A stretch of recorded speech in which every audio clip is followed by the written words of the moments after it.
조선 중종시대 궁궐에는 평화로운 봄바람이 불고 있었습니다. 백성들의 존경을 받는 현명한 왕과 그의 아들 왕세자 이완은 나라의 미래를 밝게 비추는 희망의 등불이었습니다. 26의 나이에 이미 학문과 무예를 두루 갖춘 이완은 백성을 사랑하는 마음이 깊어 궁궐을 벗어나 백성들의 삶을 직접 살펴보곤 했습니다.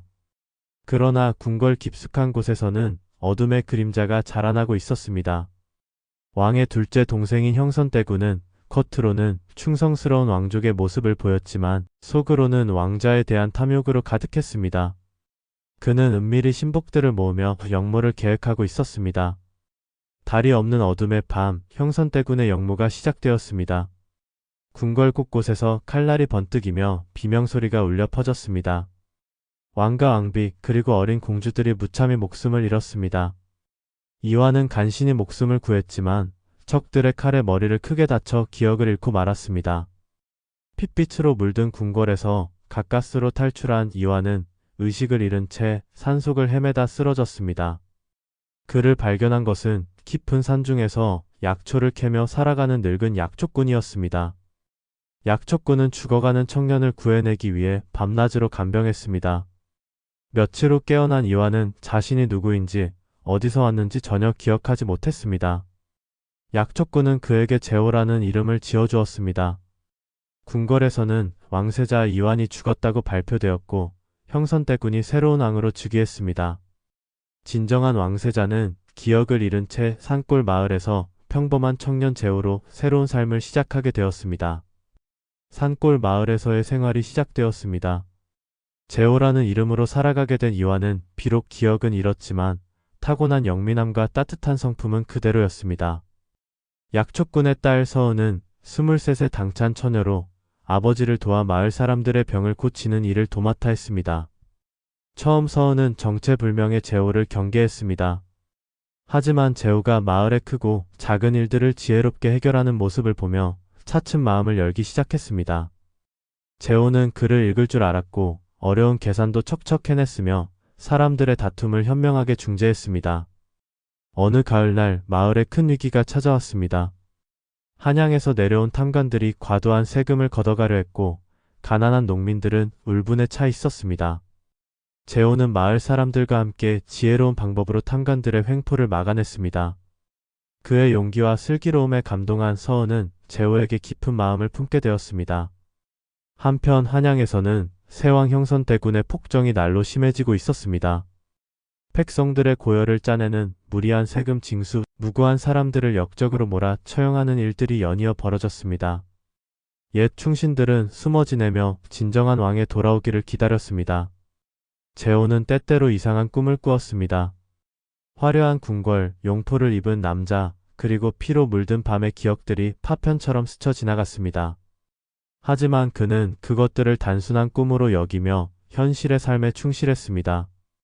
서은과 함께 보내는 평범하지만 따뜻한 나날들이 그에게는 진정한 행복이었습니다. 3년이 흐른 어느 봄날 마을에 낯선 노인이 나타났습니다.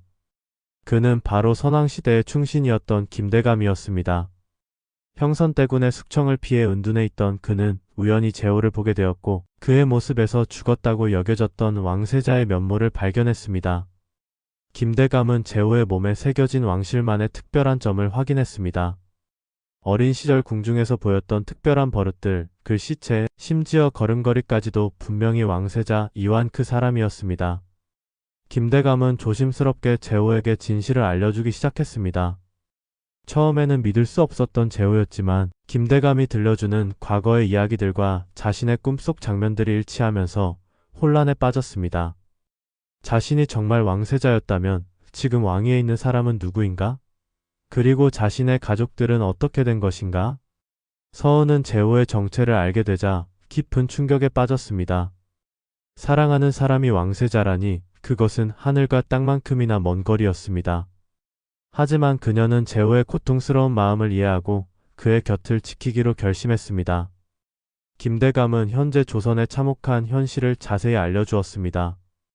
형선대군의 폭정으로 백성들이 토탄에 빠져 있고 충신들은 죽거나 쫓겨났으며 나라 전체가 어둠에 휩싸여 있다는 것을 알게 된 제호는 깊은 고민에 빠졌습니다. 마을에서 보낸 평화로운 시간들, 서은과의 사랑, 그리고 백성으로서 겪었던 고난들이 모두 그의 마음속에서 하나로 합쳐졌습니다. 제호는 마침내 자신의 진정한 정체를 받아들이기로 결심했습니다. 그는 더 이상 도망칠 수 없었습니다. 백성들의 아픔을 외면할 수 없는 것이 바로 자신의 숙명임을 깨달은 것입니다. 이완은 서은, 김대감과 함께 은밀히 한양으로 향하는 길에 나섰습니다. 하지만 그들의 목적지는 궁궐이 아니라 백성들이 고통받고 있는 현장들이었습니다. 이완은 왕세자로서가 아니라 백성의 한 사람으로서 이 나라의 현실을 직접 눈으로 보고 싶었습니다. 각 지방을 돌아다니며 이완이 목격한 현실은 참담했습니다. 과도한 세금으로 집을 잃은 농민들, 굶주림에 시달리는 아이들, 횡포를 부리는 관리들의 모습이 곳곳에서 벌어지고 있었습니다. 이완의 마음은 분노와 슬픔으로 가득 찼습니다. 이완은 각지에서 억울하게 고통받는 백성들을 도우며 천천히 자신만의 세력을 구축해 나갔습니다. 그의 지혜로운 해결책과 따뜻한 마음에 감동한 사람들이 하나둘씩 그의 주변에 모여들기 시작했습니다. 몰락한 양반, 의롭지 못한 현실에 분노한 젊은이들, 그리고 정의를 갈망하는 백성들이 이완의 뜻에 동참했습니다. 한편 궁궐에서는 형선왕이 이상한 소문들을 듣게 되었습니다. 각지에서 백성들을 도우며 나타나는 신비한 청년의 이야기, 그리고 그 청년이 죽은 왕세자를 닮았다는 이야기들이었습니다. 형선왕은 불안감에 휩싸였습니다. 분명히 죽었을 것이라 믿었던 조카가 살아있다는 것인가? 형선왕은 즉시 자객들을 보내 그 신비한 청년을 제거하라고 명령했습니다. 하지만 이완은 이미 많은 사람들의 보호를 받고 있었고 김대감의 도움으로 위험한 순간들을 모면할 수 있었습니다. 이완의 주변에는 점점 더 많은 의병들이 모여들었습니다. 그들은 단순히 이완 개인을 따르는 것이 아니라 그가 보여주는 진정한 왕의 덕목과 백성을 사랑하는 마음에 감동했기 때문이었습니다. 서은 역시 이완의 곁에서 다친 의병들을 치료하고 백성들의 아픔을 어루만지며 그의 동반자 역할을 충실히 해나갔습니다. 이완은 무력으로 궁궐을 점령하기보다는 백성들의 마음을 얻는 것이 먼저라고 생각했습니다. 그는 각 지역을 돌아다니며 백성들의 어려움을 해결하는 일에 전념했습니다. 가뭄으로 고통받는 마을에는 새로운 수로를 만드는 방법을 알려주었고 전염병이 도는 곳에서는 서은과 함께 직접 환자들을 돌보았습니다. 이완의 이런 행동들은 입에서 입으로 전해져 나갔습니다. 사람들은 그를 기적의 청년, 하늘이 보낸 구원자라고 불렀습니다. 그의 명성이 높아질수록 형선왕의 폭정은 더욱 도드라져 보였습니다. 백성들은 자연스럽게 이완에게 마음을 돌리기 시작했습니다. 형선왕은 날로 불안감이 커져갔습니다. 그는 더욱 많은 군사를 동원해 백성들을 탄압했고 조금이라도 반역의 기미를 보이는 자들을 무자비하게 처형했습니다. 하지만 이런 무모한 행동들은 오히려 민심을 더욱 이완 쪽으로 돌리는 결과를 낳았습니다. 이완의 주변에는 이제 상당한 세력이 모였습니다. 선왕시대의 충신들이 하나둘씩 찾아와 충성을 맹세했고 각 지방의 의병장들이 연합을 결성했습니다. 무엇보다 중요한 것은 백성들의 지지였습니다. 이완이 지나가는 곳마다 사람들은 자발적으로 나와 그를 환영했습니다. 어느 날 이완은 한 시장에서 굶주린 아이들을 보게 되었습니다. 그는 주저없이 자신의 마지막 돈까지 털어 아이들에게 음식을 사주었습니다. 이 모습을 본 백성들은 깊은 감동을 받았습니다. 진짜 왕은 바로 이런 사람이라는 것을 깨달았던 것입니다. 서은은 이완의 곁에서 그의 정치적 동반자이자 든든한 지원군 역할을 했습니다. 그녀의 의술은 많은 사람들의 목숨을 구했고 그녀의 현명한 조언은 이완의 결정에 큰 도움이 되었습니다. 두 사람의 사랑은 이제 개인적인 감정을 넘어 나라를 구하려는 공동의 의지로 승화되었습니다.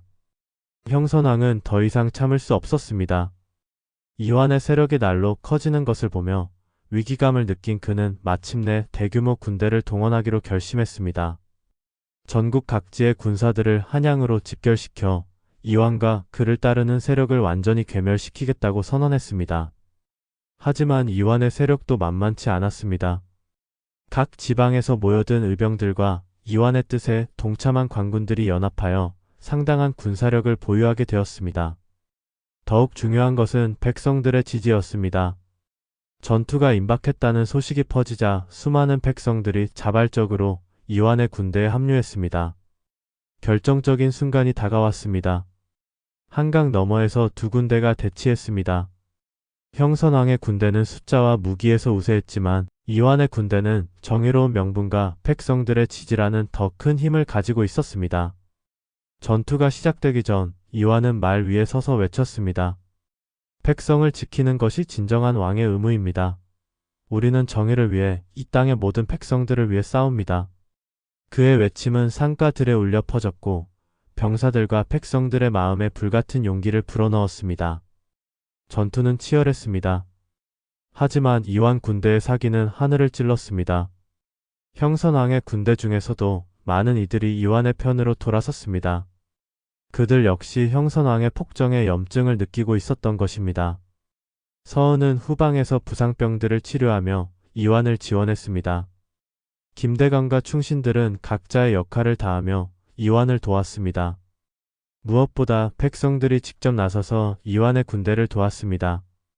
음식을 날라주고 정보를 제공하고 때로는 직접 싸움에 참여하기도 했습니다.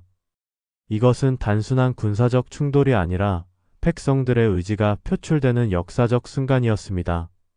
마침내 이완과 형선왕의 최후 결전이 벌어졌습니다. 이것은 단순히 왕자를 두고 벌이는 권력 다툼이 아니라 백성을 진정으로 사랑하는 마음과 권력욕에 사로잡힌 탐욕 사이의 싸움이었습니다. 두 사람은 1대1로 맞섰고 그들의 검이 부딪히는 소리가 하늘에 울렸습니다.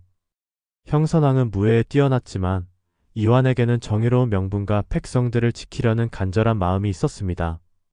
그의 검은 단순히 적을 베는 것이 아니라 백성들의 고통을 자르고 불의를 끊어내는 정의의 검이었습니다. 길고 치열한 검투 끝에 이완이 승리했습니다.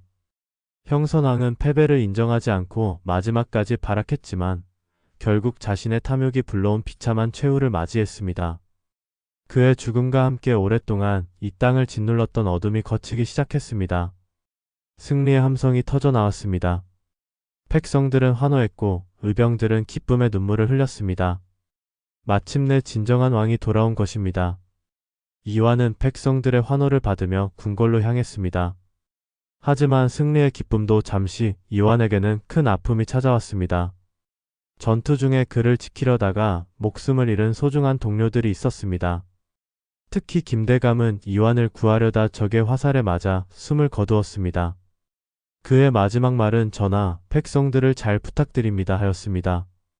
이완은 김대감의 시신을 품에 안고 오열했습니다. 왕자를 되찾았지만 그 대가로 소중한 사람들을 잃어야 했습니다.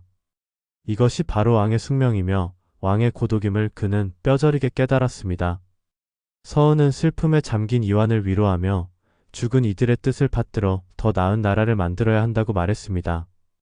왕위에 오른 이완은 화려한 즉위식보다는 먼저 희생된 이들을 위한 추모제를 지냈습니다. 그리고 백성들에게 약속했습니다. 다시는 이런 비극이 일어나지 않도록 모든 백성이 행복하게 살 수 있는 나라를 만들겠다고 말입니다. 왕이 된 이완은 백성이 곧 하늘이라는 신념으로 나라를 다스리기 시작했습니다. 그는 자신이 평민으로 살았던 경험을 바탕으로 백성들의 실제적인 어려움을 해결하는 정책들을 시행했습니다. 과도한 세금을 줄이고 탐관오리들을 숙청하며 억울하게 죽은 이들의 명예를 회복시켰습니다. 특히 이완은 교육에 많은 관심을 기울였습니다.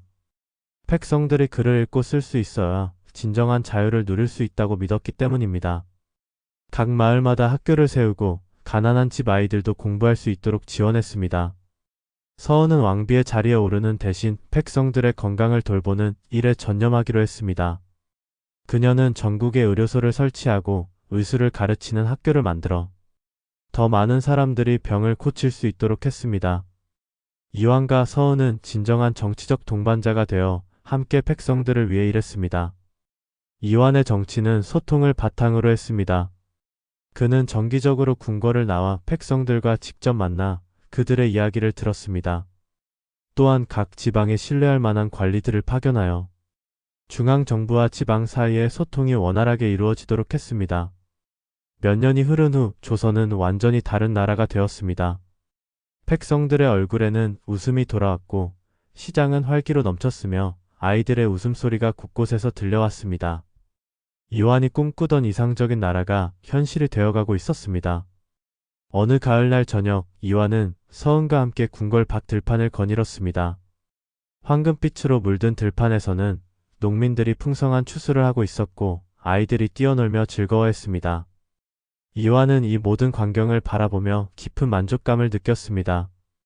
이것이 바로 우리가 꿈꾸던 황금의 길입니다. 이완이 서은에게 말했습니다. 백성들이 행복해하는 모습, 이것보다 더 아름다운 보물이 어디 있겠습니까? 서은은 미소를 지으며 고개를 끄덕였습니다. 해가 지는 들판을 걸으며 이완은 깨달았습니다. 진정한 왕의 길은 화려한 궁궐에 있는 것이 아니라 백성들과 함께 걷는 이 평범한 길 위에 있다는 것을.